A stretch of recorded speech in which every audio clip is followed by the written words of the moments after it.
오늘 이 시간 우리에게 주시는 하나님 말씀은 신약성경 요한복음 9장 말씀입니다.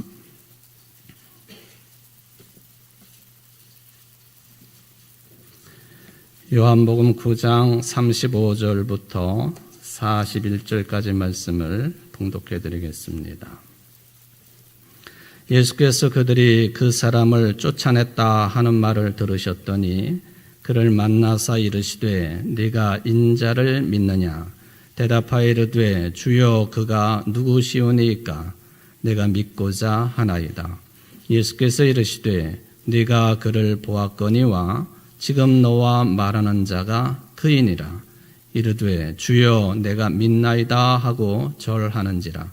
예수께서 이르시되 내가 심판하러 이 세상에 왔으니 보지 못하는 자들은 보게 하고 보는 자들은 맹인이 되게 하려 함이라 하시니 바리새인 중에 예수와 함께 있던 자들이 이 말씀을 듣고 이르되 우리도 맹인인가?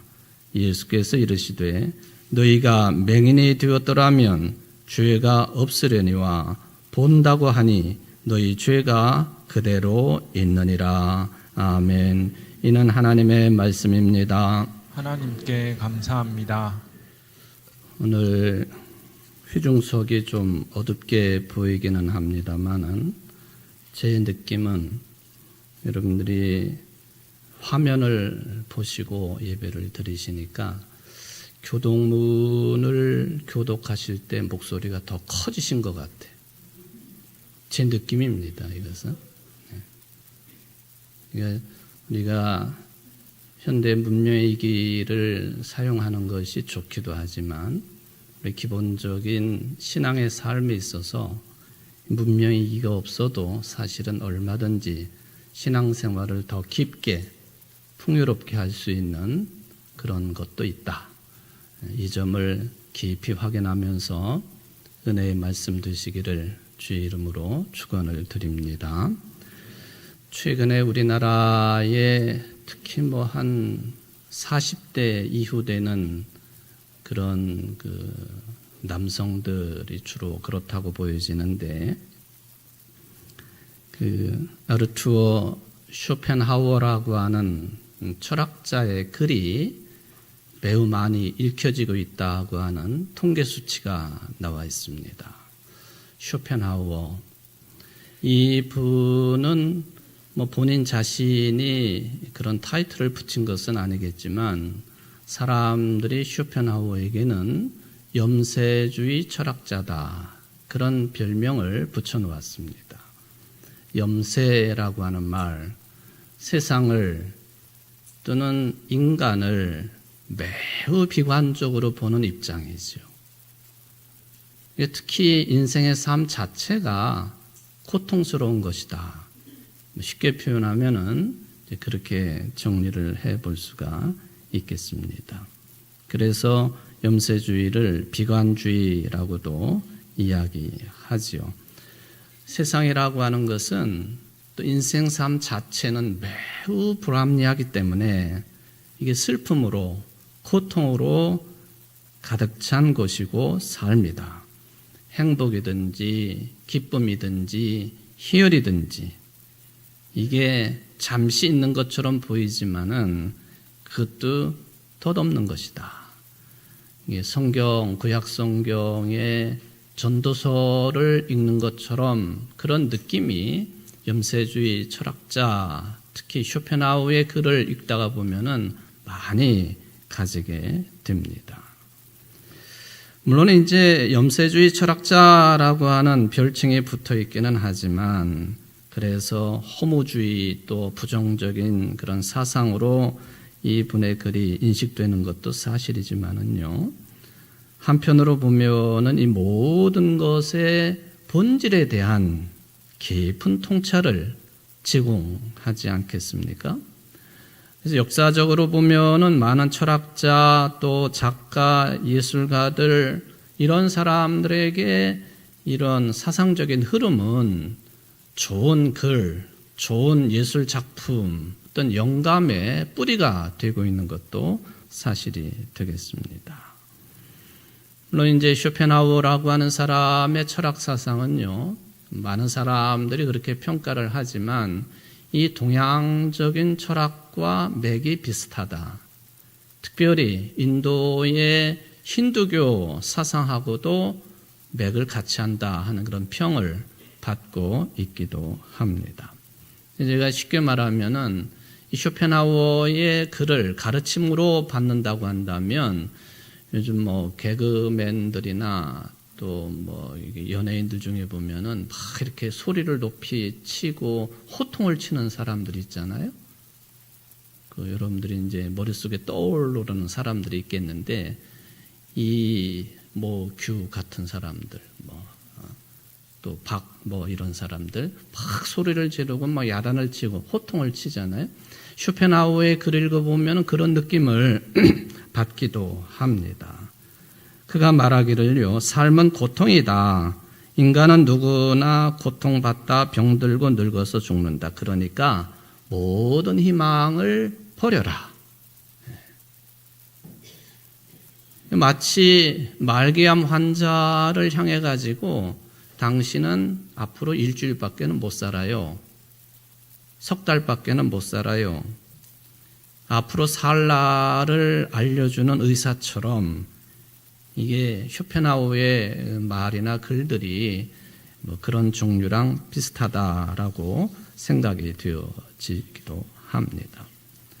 말하자면은 여성들이 그런 이미지를 가지고 있는 남성들을 좋아한다고 하는 이야기도 들립니다만은 나쁜 남자 이미지, 이게 이제 쇼펜하우어의 글을 읽게 되면은 받게 되는 이미지라고 보여집니다. 이렇게 쇼펜하우어가 인생들에게 고통을 말하고 정신 차리라고 호통을 치는 것처럼 듣는 사람들이 희망을 가지기보다는 오히려 이게 마음 한편으로는 아주 기분 나쁜 감정을 느끼는 것처럼 저는 오늘 본문 말씀과 더불어서 요한복음 9장을 읽을 때마다 그런 느낌을 받아요. 특히 예수님의 말씀을 받으며 대꾸를 하고 있는 바리새인들이 마치 현대인들이 쇼펜하우어의 글을 읽으면서 받는 기분 나쁜 그런 감정, 느낌을 받는 것처럼 바리새인들이 그러했다라는 생각을 해보게 됩니다. 여러분, 염세주의 철학자라고 하지만 인생을 망치라고 글을 썼겠습니까? 말을 하겠습니까? 그건 아니죠. 예수님께서 바리새인들에게 호통을 치고 야단을 치셨지만은 저들로 하여금 죽으라고 망하라고 말씀을 주셨겠나요? 그렇다면 예수님의 말씀은 누구에게나 생명의 말씀이 되어야 되는데 그런 이야기를 할 수가 없는 것이죠. 복음서에 보면은 참 여러 종류의 인물들이 등장을 합니다. 그 중에서도 예수님에게 가장 비우호적인 인물들이 바로 바리새파 사람들이었습니다. 바리새파 또는 바리사이라고 하는 이 말은요, 구별된 자라고 하는 뜻을 가지고 있습니다. 그러니까 매우 좋은 의미를 가지고 있죠. 세상으로부터 이 욕되고 험하고 거칠고 죄 많은 세상으로부터 구별된 사람, 하나님의 구원의 은총을 누리면서 세상 믿음이 없는 사람들과 구별된 자, 원래가 좋은 뜻입니다. 이 바리새인들은 신분적으로 보면은 무슨 뭐 종교인이라고 보기는 어렵습니다. 대부분이 평민 출신입니다. 귀족 출신도 아니고요, 또 사제 출신도 아닙니다. 그럼에도 불구하고 이 신앙적인 열심이 워낙 툴툴하다가 보니까 사람들에게서 랍비, 선생님이라고 하는 호칭을 받았던 계층의 사람들이 바리새인들이었습니다. 그런데 이렇게 존경을 받는 사람들이요, 언제나 보면은 예수님에게 꾸중을 듣습니다. 욕을 먹습니다. 예수님 시절의 욕은 지금 우리들이 사용하는 욕하고는 비교할 수 없어요. 예를 들면 형제에게 라가, 바보라고 하는 것이 대단한 욕이었거든요. 그러니까 저도 그렇고 여러분들이 사용하는 욕에 비하면 아무것도 아니죠. 바보라는 소리를 우리는 얼마나 흔하겠습니까? 근데 그게 대단한 욕이었단 말이죠. 그런데 예수님께서는 이 바리새인들에게요, 독사의 자식들이라고 했습니다. 뱀의 자식들이라고. 엄청난 욕입니다. 가끔 보면은 예수님이 욕을 참 잘하셨어요. 욕도 아주 찰지게 잘하셨어요. 야, 이 독사의 자식들아, 그러시거든요. 이스라엘 사람들에게 존경의 대상으로 살아가고 있는 누구도 이 바리새인들에게 막말을 하지 않게 되어 있는데, 근데 이들을 향해서 예수님은요, 쌍욕을 하셨다. 악하고 더러운 존재라고 하는 개념의 욕을 예수님이 하신 거예요. 왜 그랬느냐? 마태복음에 보면은 예수님께서 바리새인들을 평가하실 때 저들의 가르침은 받으라고 하셨어요. 저들이 가르치는 게 틀렸다는 게 아니에요. 여러분들 착오해서는 안 돼요. 바리새인들은 하나부터 열까지 다 틀렸다. 그게 아닙니다. 바리새인들의 가르침의 내용은 옳다는 거예요. 문제는 그 사람들이 가르치는 대로 살지 않았다고 하는 것을 예수님은 지적하십니다. 저는 예수님이 바리새인들을 이렇게 야단치시고 지적하실 때마다 항상 저에게 화살을 돌립니다. 너도 설교를 많이 하는 사람, 가르치는 일을 주로 하는 사람 아니냐. 네 설교대로, 네 가르침대로 네가 살고 있니? 그러니까 너도 독사의 자식이야. 저뿐만 아니라 여러분들이 자식을 대한 태도, 삶 비슷할 수가 있겠죠. 학교에서 가르치시는 선생님들의 입장은 더욱 그러실 수가 있겠습니다. 그들의 말은 옳았지만은 그들의 속은 외식과 불법으로 가득하였다. 성경에 관한 말, 하나님의 말씀을 자주 말을 하지만은 그들의 삶은 하나님의 말씀 뜻, 예수님으로 말하는 복음의 정신과 뜻과는 전혀 다른 삶을 살았던 인물들이기 때문에 욕을 먹었다 하는 것이죠. 사실은 저는 예수님께서 바리새인들에게 이렇게 말씀하시고 야단치시고 하셨지만은 목적은 또 하나 있다고 보여집니다. 예수님 주변에는 바리새인들만 있었던 것이 아니고 아주 가까이에는 택하신 12명의 제자들이 있었잖아요. 너희들 들어라 하는 것이죠. 너희들도 바리새파 사람들처럼 되어서는 안 된다. 너희들도 앞으로 복음을 전하는 말을 많이 하는 사람들이 될 터인데 말만 옳게 하고 삶은 엉터리 같은 그런 사람들이 되어서는 안 된다. 예수님의 뜻이라고 저는 생각을 해보게 됩니다. 이런 전반적인 상황을 우리가 염두에 두고 오늘 예수님께서 바리새인들과 하셨던 말씀, 바리새인들이 예수님에게 했던 이야기들을 우리가 좀 생각을 해볼 필요가 있겠습니다.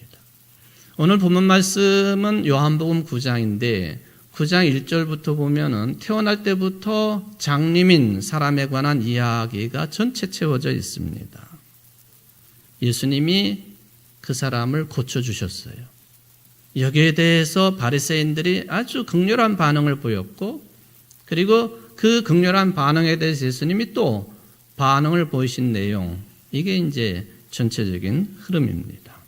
어느 날 예수님과 제자들이 길을 가다가요, 이게 날 때부터 맹인된 사람을 만나게 되었습니다. 제자들이 물었습니다. 이 사람이 이렇게 된 것이 누구의 죄 때문입니까? 죄의 문제를 제자들이 질문을 했습니다. 큰 틀에서 보면은 예수님께서는 그 자가 죄로 인해서 이렇게 불행한 삶을 사는 것이 아니라고 말씀하시고 하나님의 일이 드러나려고 하는 것이다 하시고는 치유의 역사를 일으키셨습니다. 이 일 때문에 일대 소동이 일어났습니다. 왜? 그 사람을 고쳐주신 날이 하필이면 안식일이었어요. 이런 치료 행위도 아주 제한적인 내용만 할 수 있었던 안식일 날 예수님께서 큰 기적을 베푸신 거예요. 날 때부터 눈이 멀었던 사람이 눈을 보게 되었다고 하는 것은 큰 치료 행위거든요. 바리새인들이 가만둘 리가 없습니다. 그런데 놀라운 것은 이 사건을 체험을 하고 바라보고는 바리새인들의 의견이 분분했습니다. 바리새인들 중에 한 패거리는 안식일을 지키지 않은 일이기 때문에 예수라고 하는 저 사람은 하나님의 사람이 아니다, 하나님의 아들이 아니다라고 평가했습니다. 그런데 바리새파 사람들 중에 어떤 일부의 사람들은요, 예수라고 하는 사람이 이렇게 놀라운 큰 기적을 행했으니까 저 사람은 하나님의 사람이야. 바리새인들의 의견이 이렇게 갈라졌습니다. 이렇게 자신들 한 목소리를 내야 되고 또 나쁜 짓을 해도 하나같이 해야 될 이 사람들의 의견이 갈라지니까 이 사람들이 다시 전열을 정비합니다.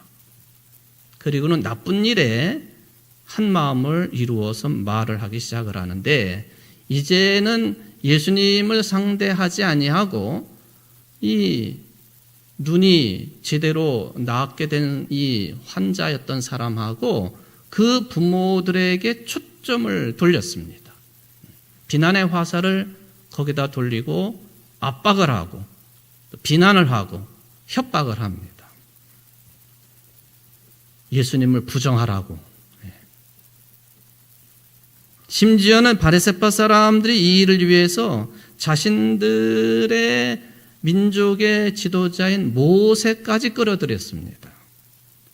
자신들은 모세의 제자라고 하면서 자신들에게 율법적인 정통성이 있으니까 저 예수라고 하는 사람이 어디서 굴러온 사람인지 그 정체를 모르는 사람이 한 일이니까 부인하라고, 하나님의 아들을 부인하라고, 하나님임을 부인하라고. 출처도 불분명한 사람, 성경에도 나와 있는 것처럼 나사렛에서 무슨 선한 것이 나올 수 있느냐?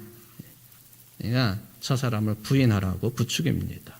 그럼에도 불구하고 나은 사람은요, 바리새인들이 강요하고 협박하고 한편으로는 설득을 했지만은 예수 그리스도에 대한 자신의 특별한 치유의 체험을 부인하거나 거둬들이지 않았습니다. 여러분들이 흔히 쓰는 말 가운데 눈뜬 장님이라고 하는 말이 있지 않습니까? 실제로는 눈을 뜨고는 있지만 그러나 장님처럼 아무것도 볼 수 없는 사람을 가리키는 말이죠. 그런데 그런 사람들에게도 이런 말을 쓰지만은요, 뭐가 뭔지 분간하지 못하는 사람에게도 이 말을 씁니다. 뭐가 소중한 것인지 가리지 못하는 사람에게 당신은 눈뜬 장님이야, 그런 말을 쓰지요. 상황 파악을 제대로 하지 못할 때에도 이 말을 사용을 합니다. 이게 이제 길 장자를 써서 그리고 무슨 이렇게 높여주는 님자를 붙여가지고 장님 그렇게도 해석하는 경우도 있지만은 여기에 사용되는 장님 할 때 이 장자는요, 지팡이 장자이기도 합니다. 지팡이 장. 또는 이제 다른 용도로 쓰이면 몽둥이, 사람들을 때리거나 팬 때 사용하는 몽둥이, 이게 장, 지팡이 장자의 또 의미이기도 하지요. 그래서 스님들이 이게 수도를 하고 있다가 모여서 졸면은 죽비로 등을 탁 때리잖아요. 죽비라고도 부르지만 그것을 선장이라고 부르기도 해요. 참선을 잘하도록 등을 때리는 몽둥이 같은 개념이죠. 또 곤장을 쳐라 할 때에도 곤장할 때 장자도 지팡이 장, 그러니까 몽둥이 장자죠. 적반하장 할 때 장자도 이게 도둑이 말이죠. 이게 도적이 오히려 지팡이를 들고는 이리저리 책망을 하는 경우에 적반하장이라는 말을 쓰는 거거든요. 그때도 장자를 사용을 합니다. 어쨌든 눈뜬 장님 그러면은 지팡이를 의지해 가지고 뭐 구걸을 하든지 삶을 영위할 수밖에 없는 그런 사람들, 장님이라.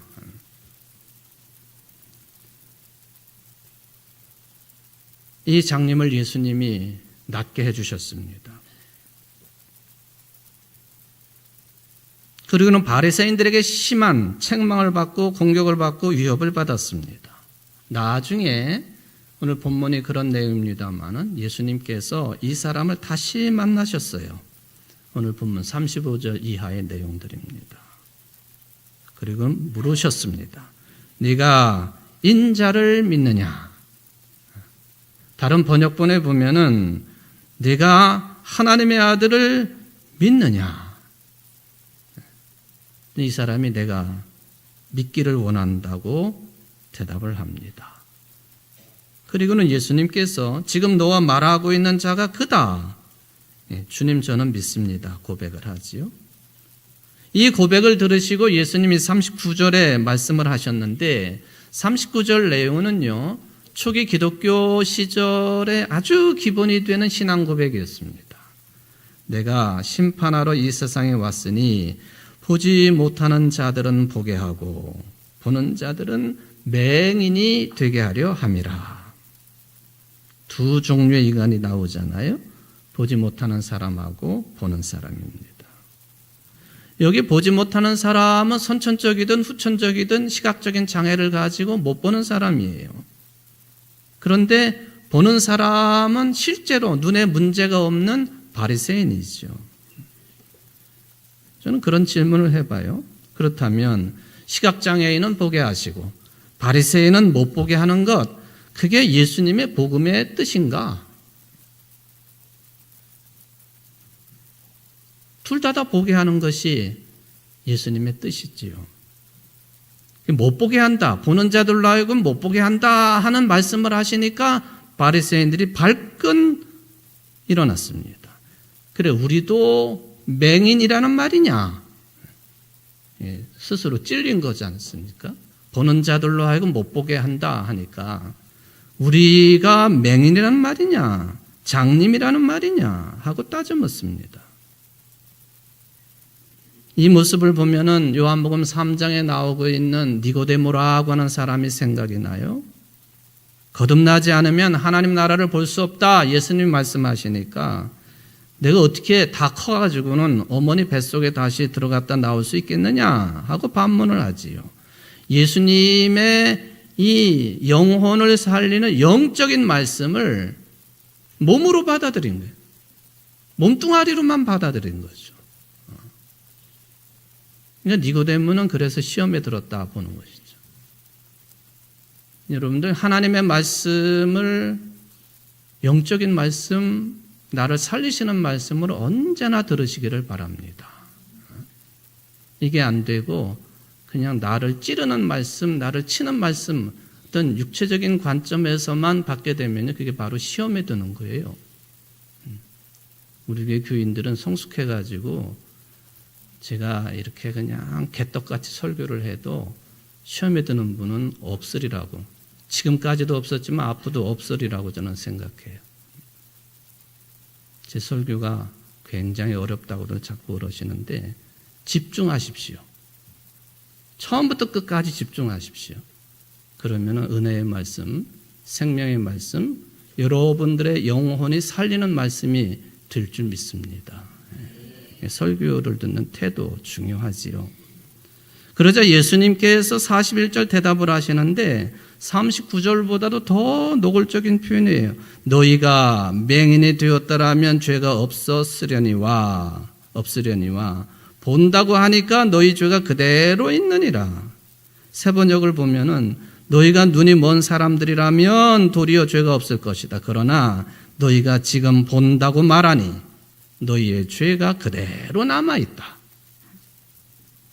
예수님이 이 대목에서 죄의 문제를 끌어들였습니다. 이유는 바리새인들을 비롯해 가지고 모든 유대인들이요, 어떤 사람이 신체적인 장애가 있거나 또는 병마에 시달리고 있거나 하면 다 죄 문제와 관련을 시켰기 때문에 예수님도 여기서 죄의 문제를 끌어들이신 거예요. 제자들도 마찬가지였습니다. 길을 가다가 이 날 때부터 눈먼 사람을 보자마자 제자들이 이 사람이 이렇게 된 것은 누구의 죄 때문입니까? 하고 묻지 않습니까? 그때까지만 해도 제자들도 이 바리새인들이나 입장이 전혀 다르지 않았다는 얘기예요. 구약의 욥기를 읽어보면 욥의 친구들이 계속 욥에게 네가 죄를 지은 거야. 네가 죄를 지은 거야. 네가 죄를 지은 거야. 4명의 친구들이 다 같이 네가 죄를 지은 거니까 빨리 회개하라고 요청하지 않습니까? 10명의 자녀들이 다 죽고 온 재산들 다 사라져 버렸고 부인마저도 저주하며 떠난 게 다 네 죄 때문이야. 그러니까 빨리 회개하라고 다그치지 않습니까? 그게 유대인들의 전통적인 신앙관이었습니다. 진정한 의미의 죄가 뭐냐? 제가 지난 주일날 예수님이 광야에 시험 받으실 때 두 번째 시험 내용이 마귀가 자기한테 절하면은 내가 모든 권위와 영광을 너에게 주겠다 하지 않습니까? 그 마귀가 그 죄 짓는 거예요. 권위와 영광이라고 하는 개념과 속성은요, 하나님께만 속한 것이거든요. 그걸 마귀가 악용을 했어요. 예수님이 신명기서 말씀을 가지고 주 너의 하나님께 경배하고 다만 그를 섬기라 하고 답변하심으로 시험을 물리치시지 않습니까?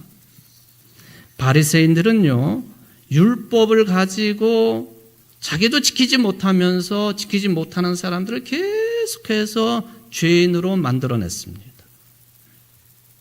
죄를 양산한 거죠. 더군다나 오늘 본문에 보면 이 바리새인들은 이 맹인 고친 날이 안식일이었기 때문에 더 난리가 난 거예요. 안식일 개념, 오늘날 우리 주일 개념 매우 중요하지 않습니까?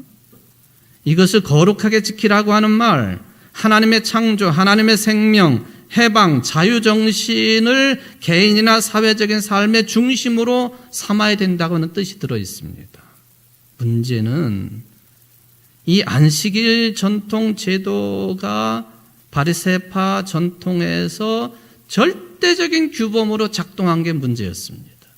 사람을 살리는 일에 안식일이 작동해야 되는데 자꾸 사람을 죽여요. 죄인으로 만들어요. 예수님께서는 이들의 생각이 우리 하나님의 형상대로 지음받은 인간들의 삶을 왜곡시키는 아주 근본적인 문제라고 본 거예요. 율법으로만 세상을, 인간들을 판단하고 보니까 근본을 놓치잖아요. 생명을 주신 안식일, 자유와 해방을 주신 안식의 개념 다 놓쳐버린 거예요.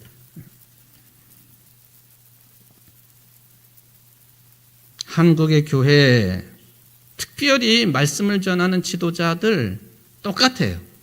근본은 놓쳐버리고 자꾸 겉만 핥는 그런 이야기만 자꾸 하지 않아요? 거의가 그런 것 같아요. 거기에 저도 포함이 돼요. 16세기 네덜란드 화가 중에 피터르 브리헐이라고 하는 화가가 있었습니다. 16세기라고 한다면 종교개혁의 시대죠. 교회, 그동안 종교개혁 이전에 가톨릭 교회를 말하는 거죠. 교회가 무엇하는 곳이냐? 무엇하고 있느냐? 이런 아주 비판적인 시각을 가지고 그림을 그린 이 피터르 브리홀입니다. 이분의 그림 가운데 하나가요, 장님의 우화라고 하는 그림이 있습니다. 마태복음 15장 14절, 내버려 두어라, 그들은 눈먼 인도자들이다. 소경이 소경을 인도하면 둘 다 구덩이에 빠질 것이다. 이런 내용을 가지고 장님의 우화라고 하는 그림을 그렸습니다. 전체 사진을 한번 보시면요, 이런 장면입니다. 저기에 있는 그 맨 앞에 여러분들 밑에 있는 다리만 보이고 쓰러진 사람도 있거든요.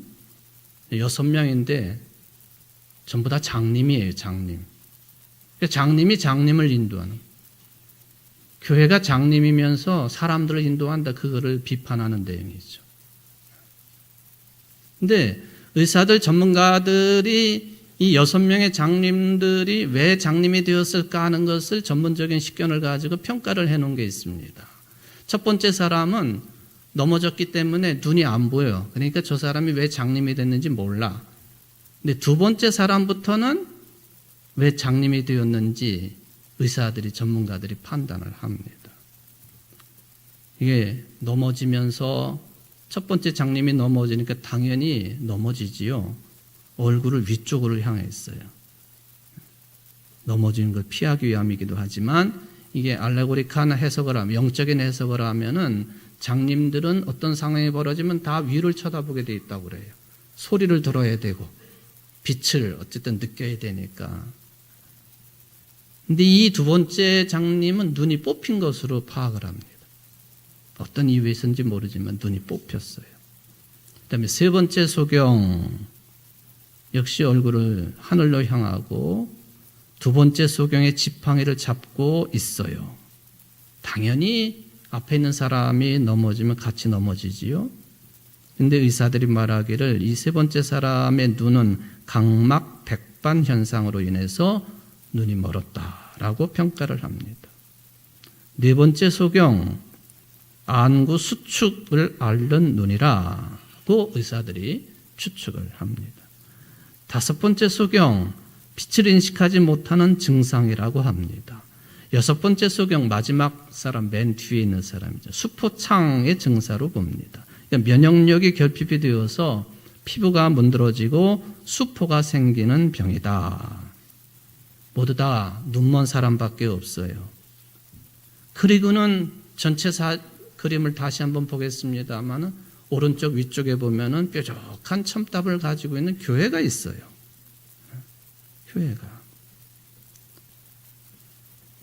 교회가 무엇하고 있느냐?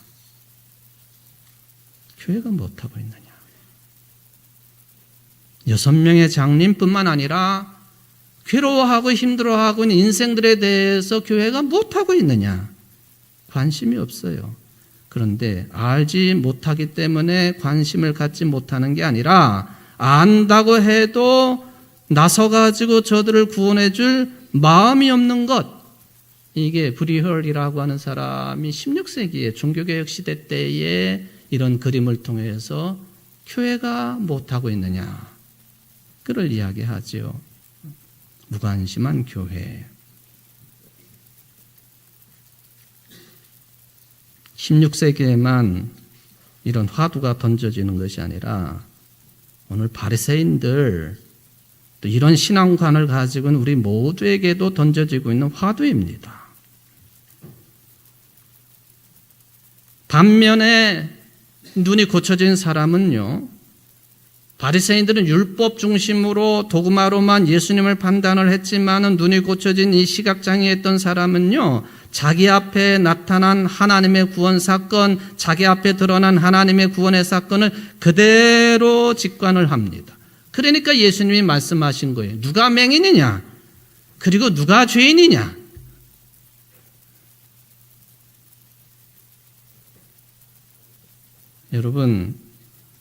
여러분이 만약 갑자기 눈이 보이지 않는다고 한다면 어떨 것 같아요?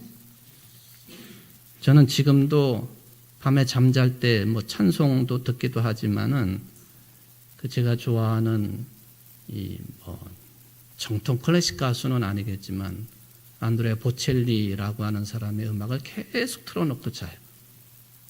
그 사람은 중간에 축구를 하다가 맹인이 된 사람이거든요. 저는 그 사람을 생각하면 한편으로는 가슴이 굉장히 답답해요.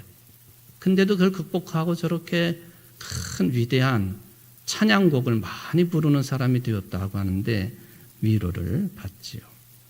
내가 만약에 중간에 눈이 멀면, 제가 수요예배 시간에 욥기를 공부하면서 이 사람 이야기를 자주 했습니다. 포르투갈의 소설가이고 노벨 문학상을 받은 사람인데 주제 사라마고라고 하는 사람이에요. 이분의 대표적인 작품이 눈먼 사람들의 도시, 눈먼 자들의 도시라고 하는 거죠. 그 핵심적인 내용 그거예요. 우리는 눈이 멀어버린 게 아니라 보지 않는 것이다. 봐야 될 것을 보지 않는 것. 실제로 눈이 먼 게 아니에요. 영혼이 먼 거죠. 도대체 눈이 보이는 나는 무엇을 깨닫고 있는가? 보이는 자들에게 더 잔인한 눈먼 자들의 도시. 이게 이제 영화로도 만들어진 눈먼 자들의 도시라고 하는 그 책을 읽으면서 알 수 있는 내용들이죠. 예수님이 말씀하시기를 저 사람 죄 때문에 저 사람 운명이 그렇게 결정지어진 것이 아니라 그에게서 하나님이 하시는 일을 나타내고자 하심이라 하고 말씀하셨어요. 제자들은 그 말이 무슨 뜻인지 몰랐겠죠. 스스로 본다고 자랑하는 자들은 맹인이 되게 하려 함이라 하는 이 말씀 바리새인들도 알아듣지 못했을 것입니다. 예수님께서 말씀하신 하나님이 하시는 일을 나타내고자 하심이라. 예수님께서 하시는 말씀, 예수님께서 일으키시는 기적, 예수님께서 하시는 모든 삶은 하나님의 형상대로 지음받은 사람을 사람답게 살도록 돕는 일, 그것을 하나님의 일이라고 판단하십니다. 그거 우리가 해야 되지 않겠어요? 내가 나를 살리는 일도 굉장히 중요하지만 사람을, 내 이웃을, 내 자녀들을 사람답게 살 수 있도록 내가 도와주는 일, 그게 곧 하나님의 일이다.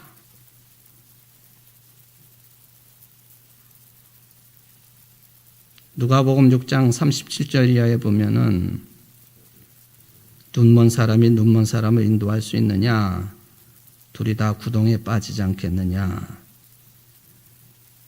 어찌하여 너는 남의 눈 속에 있는 티를 보면서 내 눈 속에 있는 들보는 깨닫지 못하느냐? 이 말씀이 있거든요. 근데 이 말씀은 같은 형제 자매들을 대상으로 하신 말씀이에요. 뭐예요? 우리 교회를 비유를 한다면 일주일에 한 번씩 또는 주중에도 몇 번씩 교회 나와서 예배를 드리고 기도회를 하고 하는 우리들처럼 가까운 사이가 어디 있어요? 그런데 가까운 사이일수록 남의 눈에 뭐가 더 잘 보인다는 거죠. 약점이 더 날카롭게 드러난다는 것이죠. 그래서 불쾌해하고 짜증을 내고 분노하기도 하지요. 반면에 자기 자신의 눈에 들보는 아예 보지도 않아요. 아무것도 아닌 것으로 여긴다는 거예요. 아예 인식조차 하지 못하는 거예요. 하나님 나라의 삶이라고 하는 것은 하나님의 은혜로 공짜로 구원받은 사람들이기 때문에 바리새인들처럼 억압적인 방식으로 다른 사람들을 판단하고 심판하고 미워하고 분노하고 해서는 안 된다는 거예요. 배려하고 돕고 참아주는 삶.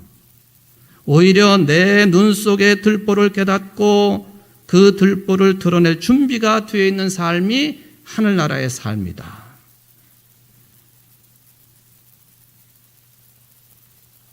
마태복음 18장 6절 이하에 보면 유명한 말씀이죠. 나를 믿는 이 작은 사람 가운데서 하나라도 걸려 넘어지게 하는 사람은 누구라도 차라리 그 목에 큰 맷돌을 달고 깊은 바다에 빠지는 편이 낫다. 사람을 걸려 넘어지게 하는 일 때문에 세상에는 화가 있다. 걸려 넘어지게 하는 일이 없을 수는 없으나 걸려 넘어지게 하는 일을 일으키는 그 사람에게는 화가 있다. 네 손이나 발이 너를 걸려 넘어지게 하거든 그것을 찍어서 내버려라. 네가 두 손과 두 발을 가지고 영원한 불 속에 들어가는 것보다는 차라리 손이나 발 없는 채로 생명에 들어가는 편이 낫다. 또 내 눈이 너를 걸려 넘어지게 하거든 빼어버려라. 네가 두 눈을 가지고 불 붙는 지옥에 들어가는 것보다는 차라리 한 눈으로 생명에 들어가는 편이 낫다. 누가 누구에게 불구라고 하겠습니까? 누가 누구에게 죄인이라고 하겠습니까? 누가 누구에게 내 눈 속에 들보가 있다라고 말할 수 있겠습니까? 예수님의 이 말씀이 여러분 모두에게 복되고 복된 생명의 말씀 되시기를 주의 이름으로 축원을 드립니다.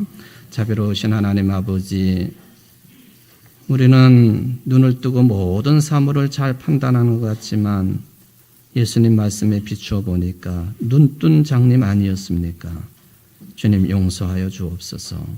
볼 것을 제대로 보고 판단도 복음에 의해서 제대로 할 줄 아는 참으로 하나님의 자녀들, 또한 주님으로부터 기적의 체험을 한 오늘 이 장님과 같은 삶이 우리에게 일어날 수 있도록 위대한 신앙 고백, 그 신앙 고백에 따른 삶이 계속 이어지게 부족함이 없는 이 신앙 공동체 청주제일교회 그리고 모인 모든 성도들이 될 수 있도록 축복하여 주옵소서. 예수님의 이름으로 간절히 기도하옵나이다. 아멘.